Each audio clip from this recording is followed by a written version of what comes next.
cover, but last week we started to talk about worship, and our goal tonight is to continue to develop our understanding of worship with what worship is and what more particularly it was.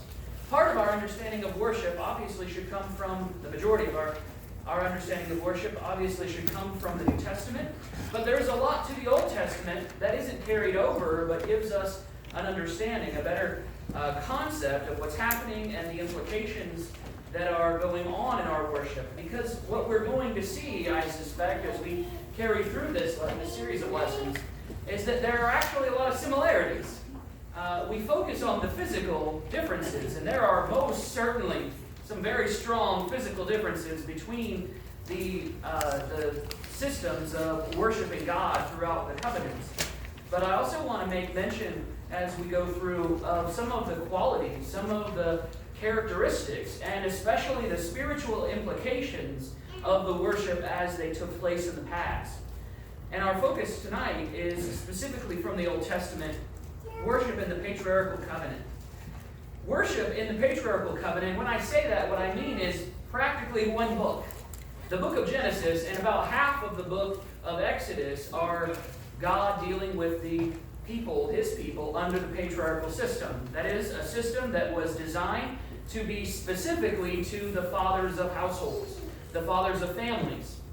And in the Old Testament, back in the book of Genesis and the beginning of the book of Exodus, God dealt specifically with the fathers as he describes elsewhere. And it was specifically through personal or familial altars. That was a place that was designated by the individual or sometimes by God, where they would go and they would heap up, usually stones, into a pile or into a plateau, or they would sometimes build it out of wood. But it was a place where they would go and they would sacrifice. And it could be a lot of different things. Here in Genesis chapter 4, you are probably aware of a sacrifice that takes place. In verse 3, he says, "And in the process of time it came to pass that Cain brought an offering of the fruit of the ground to the Lord. Abel also brought of the firstborn of his flock and of their fat, and the Lord respected Abel and his offering. But he did not respect Cain and his offering, and Cain was very angry, and his countenance fell.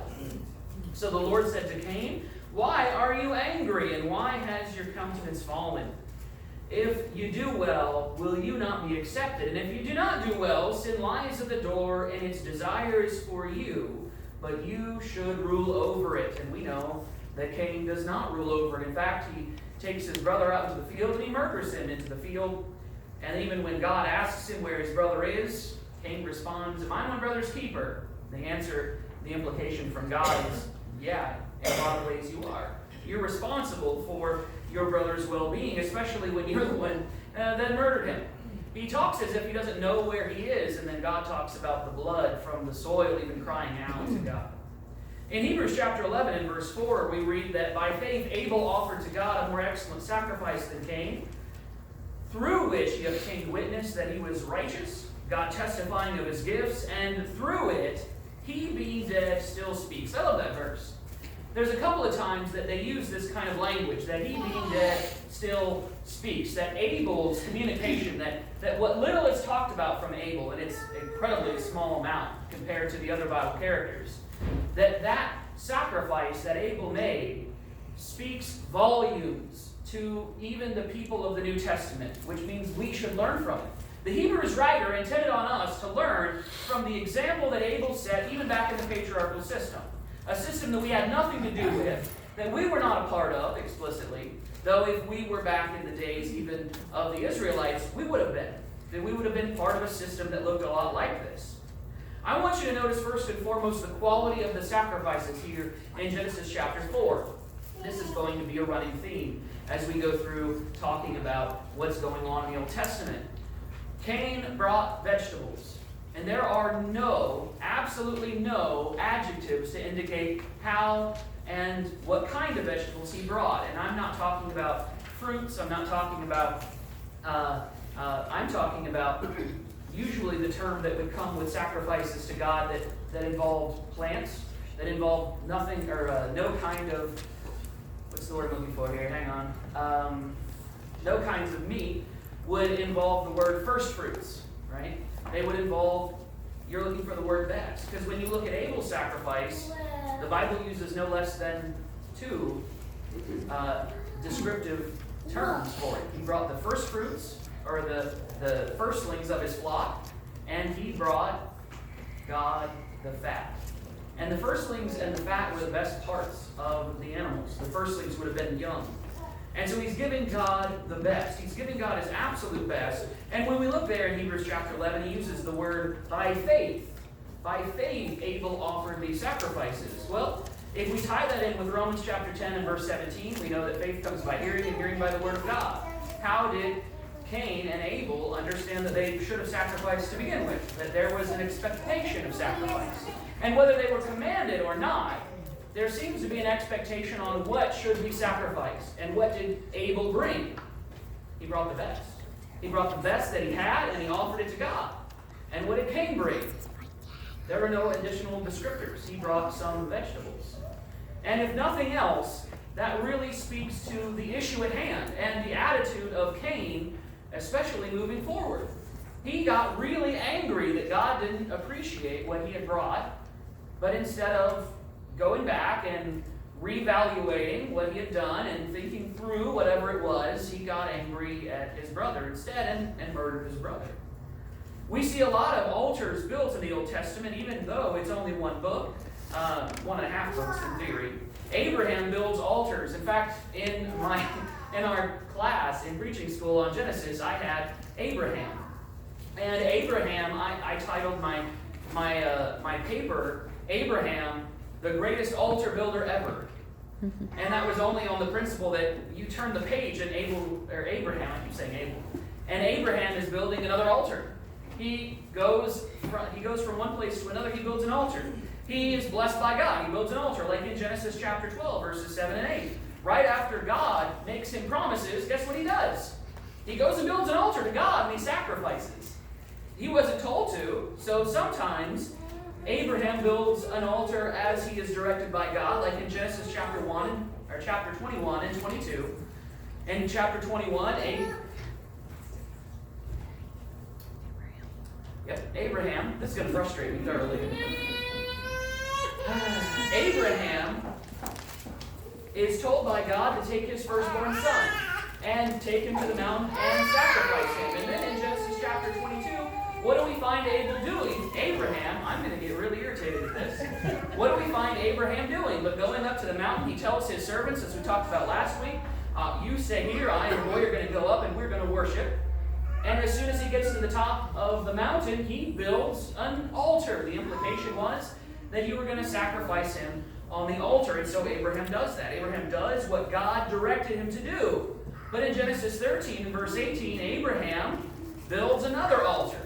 But this time, because God had blessed him.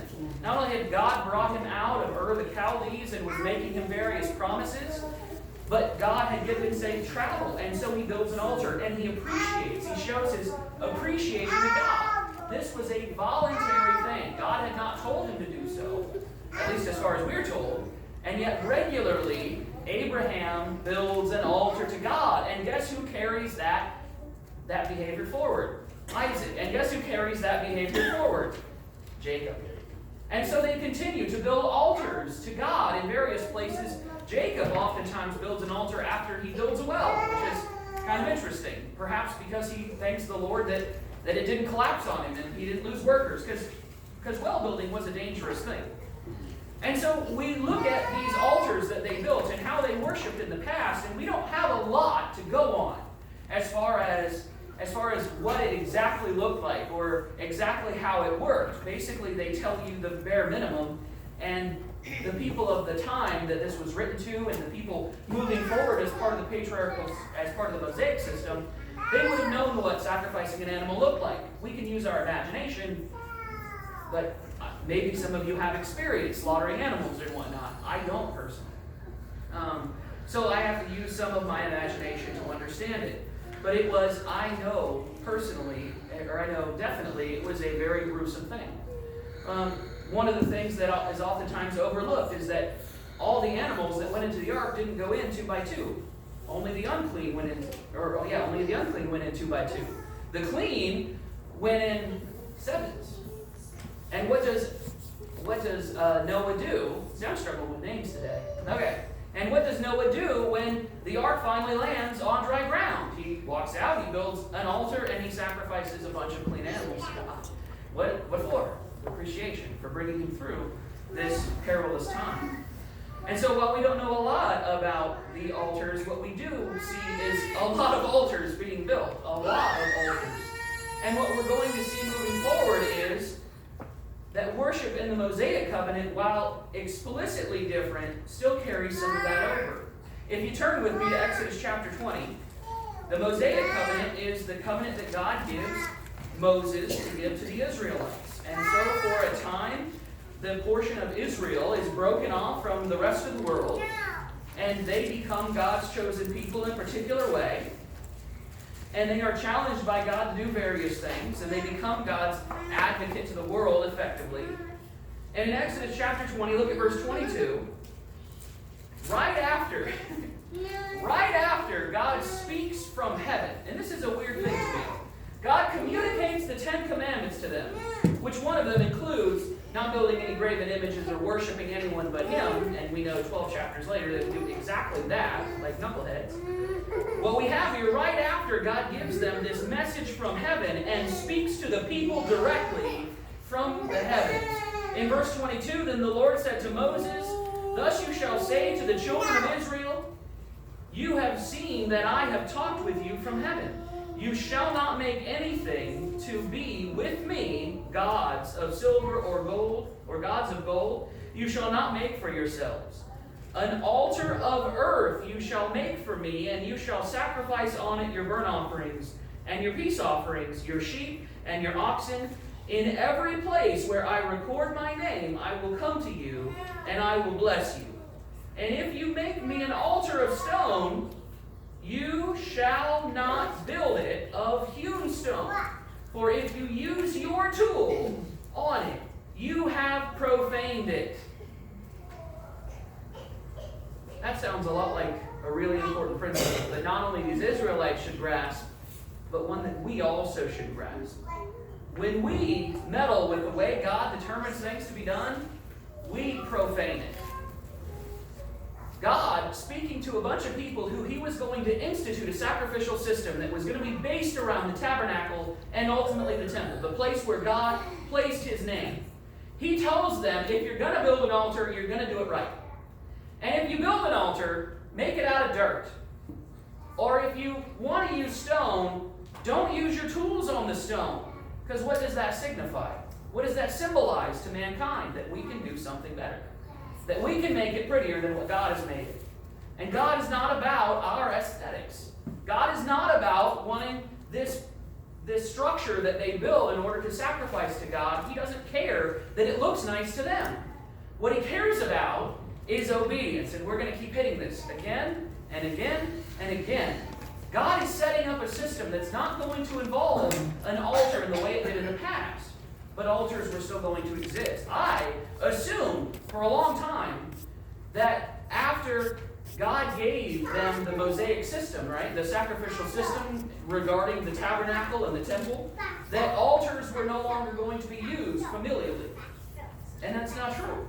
In fact, we see a lot of instances where altars are used by individuals. For instance, in Exodus 29 and verse 13, when God has Moses dedicate Aaron and his son, they build an altar. And look at what they're supposed to sacrifice on this altar. This is going to sound familiar as well, I'm sure. In Exodus chapter 29, look at verse 13. He says, "And you shall take all the fat that covers the entrails, the fatty lobe attached to the liver, and the 2 kidneys, and the fat that is on them, and burn them on the altar." And he's going to talk about the flesh of the bull. He's going to talk about the offal. He's going to talk about all these aspects. What's he talking about there? The best parts. He's talking about the best parts of the animal, the most flavorful, the ones that man would appreciate most at that time anyway. We're not too big into offal here, but other countries absolutely are. I was weirded out when Gordon Ramsay on one of his shows, he was like, this This was one of my favorite things as a kid. And I'm like, really? You're like sheep intestines and the nodes of the liver and the kidneys. That's kind of weird, but okay. But I live in America, and that's not something that we prize. It is in other places, and it absolutely was at this time. And so what God wanted was the best. He wanted the best part of the animal reserved for him, because that's who we should show reverence to. Not ourselves and our own desires, but of him. And so in the dedication of Aaron and his sons, God demands quality. The quality of what he demands as sacrifice is the best. And when we go forward into the sacrificial system, they were not supposed to bring whatever it was that was left over. They were not supposed to bring their lame and the animals that were going to die soon. They were supposed to bring their younglings, the animals that had been raised and were great animals, ones without spot and blemish, because God deserves the best. But there are altars that are built, altars in the classic sense of the patriarchal system. And I, for some reason, didn't grasp that. And I've read through 1 Samuel a bunch of times with various people, and it wasn't until the last time with Dan we were going through it, it finally clicked in my head that Samuel, in 1 Samuel chapter 7 and verse 17, builds an altar in Ramah. But Samuel grew up in the temple, or the tabernacle more precisely. He should know better. He dwelt under Eli, and he lived with Eli for a long time, and he ministered in that from a very young age. He should know better. Well, he did. So why does he do it? Because he was told to. So he does a lot of things that are weird to us, that seemed odd to me. He builds an altar in Ramah. In Judges 6, Gideon, he builds an altar to God voluntarily. He wants to worship God for a particular reason, and we'll see that in a second. In Judges chapter 6,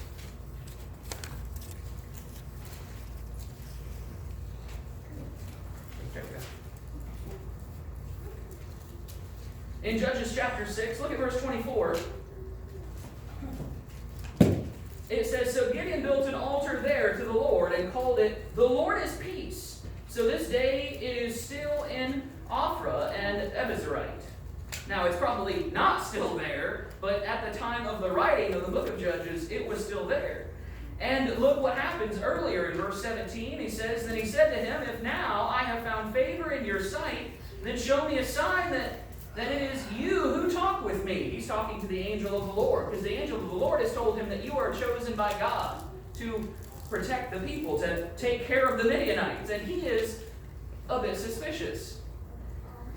And so Gideon, he prepares the things this angel has told him to, a young goat and unleavened bread, and he puts it on the ground, and this angel touches it, and when it does, the meat and the unleavened bread, he lays it on a rock, I should say, verse 20, and even pours broth on it.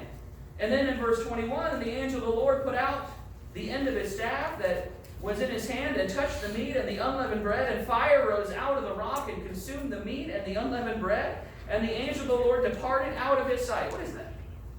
That's an altar. And then he builds an altar because he's so overjoyed that the God of heaven and earth has seen he's seen the glory of the God of heaven and earth. There we go. And then look at verse 25. Now he gets further instructions after he's built this altar. He says, "Now it came to pass the same night that the Lord said to him, 'Take your father's young bull and second bull of 7 years old, and tear down the altar of Baal that your father has, and cut down the wooden image that is beside it, and build an altar to the Lord your God on top of the rock,' this rock, 'in the proper arrangement,'" which is interesting that he would say that. "In the proper arrangement, there was a way that you were supposed to build it, if nothing else." We learned earlier, you don't chip at the stone, you don't try to make it look nice for your sake, you're just trying to build it because that's what God wants. "And take the second bull and offer the burnt sacrifice with the wood and the image which you shall cut down." Now, that doesn't go over well with the people of the town. His dad seems almost like a priest of Baal, but perhaps he's just the one who owns the property that the altar is on. Maybe that's the extent of his dad's involvement, but for whatever reason. So he tears this down in the middle of the night. He makes an altar to God. He sacrifices these animals. And when morning comes, people have realized what has happened, and they are mad. And I love his response, his dad's response. If Baal is so upset, why doesn't Baal do something about it? Oh, it's amazing. It's incredible. And in fact, Gideon's dad changes his name. He changes his name.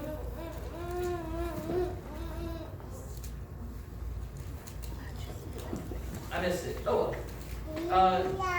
he changes it. Jerubbaal. There we go. Jerubbaal. And that just means the one who challenges Baal. I love it. That's so good. And the people can't really argue, because if their God is so powerful, why doesn't their God do something about it?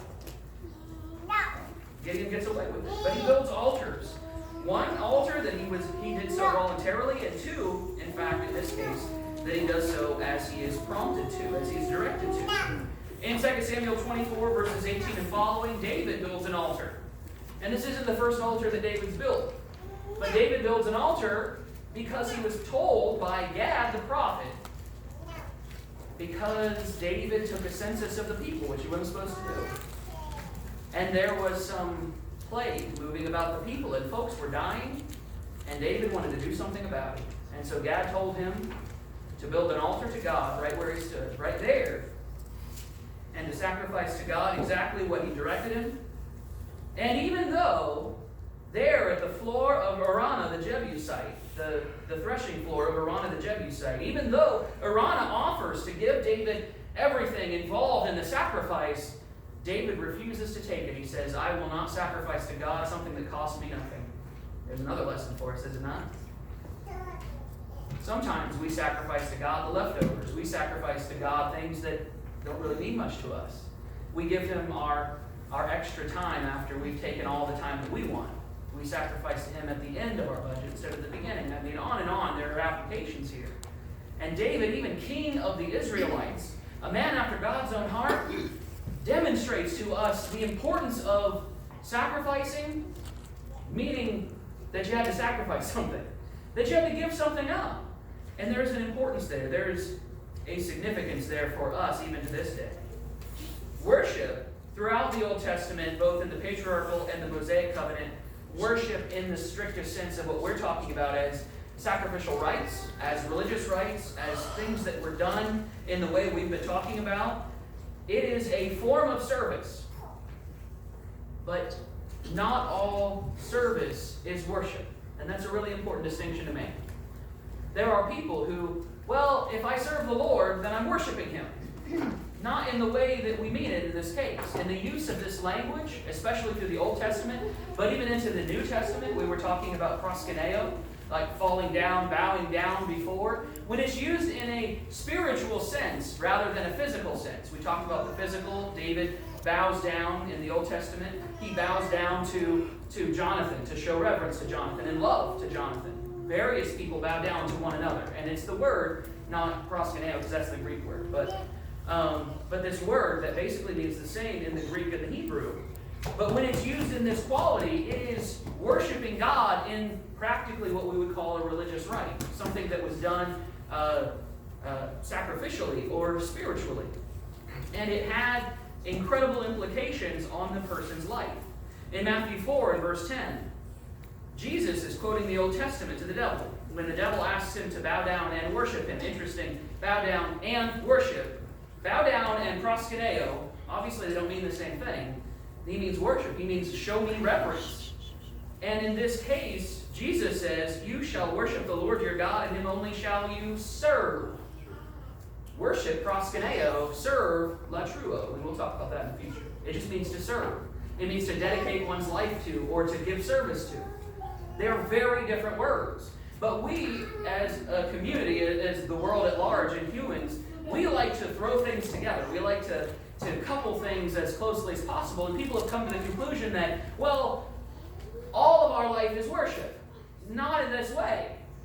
All of our life should be service. It should be dedicating ourselves to God, but it's not extensively worship simply because we're serving him. Even if we go out and we help somebody, right, by the side of the road, or if we go and we start preaching the gospel, we try to evangelize folks, we share the gospel with them. That's not worship as proskuneo. That's latruo. That's service. They're very different things. And from our understanding of the Scriptures, and especially the word usage, they are very different things.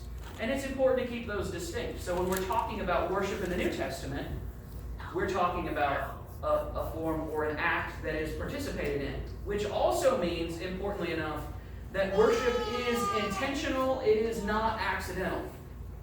I'll say that again.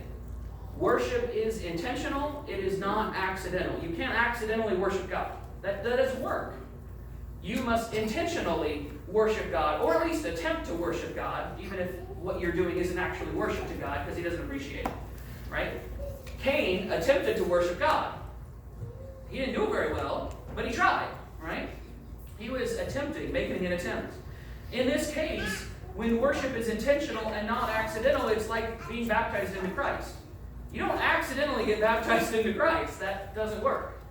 You have to intend on the participatory actions. You have to be involved in the things that God is calling you to do in order to be baptized into Christ. Now, you might be baptized, right? Because baptism just means immersion. And I wish it was translated that way in the English, but, they had problems back then. And so we get the word baptism that gets communicated in all kinds of different ways. Regardless, we have an expectation to be obedient to God in all capacities, but specifically in worship. In John chapter 4, verses 23 and 24. But the hour is coming, and now is, when the true worshipers will worship the Father in spirit and truth. The true worshipers will worship the Father in spirit and truth. And I would argue that has always been the case. What was the problem back in Genesis 4? Back in Genesis 4, you got two guys worshiping God. You got two guys giving sacrifices to God. And one is accepted and one is not. Why? Because one gave appropriately in spirit and in truth, and the other was missing some component thereof. And it's unclear what component he's missing, but he's definitely missing at least one component, if not both. And so we've got a problem here, a disconnect between what we'd like to be true and what is true. And as we move forward in our study and we talk more about understanding worship, and especially as we get involved in the New Testament concept of worship, this is going to be really, really important. So I want you to carry these principles over. He says there in verse 24, God is spirit, and those who worship him must worship in spirit and in truth. We also must note that there are things that are better than sacrifice. Throughout the Old Testament, people thought regularly and again and again and again that you could do whatever you wanted and then you just had to sacrifice to God. In fact, that's the precepts of the beginning of the book of Isaiah. They were sacrificing, they were doing the right things, they were keeping the Sabbaths and the covenants. But when they went home, they were abominable people. They were horrible human beings. And they thought that sacrificing to God would make up for it. And there are groups of spiritual, pseudo-spiritual, and religious people today who think that you can simply ask God for forgiveness. I'll just ask God after I do it. I'll do what I want, and then I'll ask God for forgiveness later. That doesn't follow. Because you have to be a follower of God. You have to be the one who commits themselves to the will of God. Oh, I'll just sacrifice to God after I do what I want. But what does Samuel tell Saul in 1 Samuel chapter 15 and verse 20? When Samuel told Saul to go and destroy the Amalekites, to destroy them utterly. And when Samuel returns, and he's not expecting, or when Saul returns, he's not expecting Samuel to be there, it doesn't seem. Samuel walks out. Saul seems to be surprised. I have done all that the Lord has told me to do. And what does Samuel respond with? Why are here sheep? Oh, well, sheep, we thought that we would bring these back and sacrifice them to God. And then there's King Agag as well. And so what happened, obviously, Samuel comes to him and he says, has the Lord as great delight in burnt offerings and sacrifices as in obeying the voice of the Lord? Behold, to obey is better than sacrifice, and to heed than the fat of rams. That was a long time ago. Samuel knew what he was talking about. He had been directed by God to communicate an incredibly important principle way back into the Old Testament. That's like almost 3,000 years ago. And we still struggle with that today. To obey is better than sacrifice. To do it right the first time, and my mom tried to get that through my head. To do it right the first time is better than apologizing, right? Just do what I tell you when I tell you, and you wouldn't need to be spanked, right? Then there wouldn't be repercussions. Then there wouldn't, and I didn't learn that. I don't know what kid does. Awesome kids, I guess. The second is there in Hosea chapter 6 and verse 6. And Jesus quotes this passage, speaking to the Pharisees on a couple of occasions. In Hosea chapter 6 and verse 6, he says there, "For I desire mercy and not sacrifice, and the knowledge of God more than burnt offerings." There are some things that are more important than sacrifice. That is to say, a physical sacrifice. Now, we might design to change parts of our life, and that would be a good thing. But if we do that so that we don't have to do something else, that doesn't jive. That doesn't make any sense. See, we'll sacrifice something. We'll be like, okay, well, God, and there are entire groups of our community sometimes that do this. Well, I'll sacrifice this one aspect of my life. There's a whole group of people that sacrifice technology. And that's fine. That's within their right as individuals who believe in Christ or want to serve His will. You can give up your Christian liberties in order to help your relationship with God. But you can't do that and then do something awful and think that that makes up for it. Well, God, but we give up so many things for you, God. That doesn't jive. Mercy is better than sacrifice, right? In this case, obedience is also better than sacrifice. And I hope the call tonight, what would ring truest in your hearts, is that worship throughout the patriarchal and Mosaic system, while it is incredibly different physically from the concepts of worship in the New Testament, spiritually they carry a lot of the same messages. And I think as we go through it, moving forward, I think you're going to see that. It opened up not only here, but moving forward, lessons that we can learn from them that are just as applicable today concerning obedience, concerning the quality of our sacrifice, concerning the voluntary acts of service and worship to God, and the mercy that we should all have both for one another and that we should seek out for ourselves.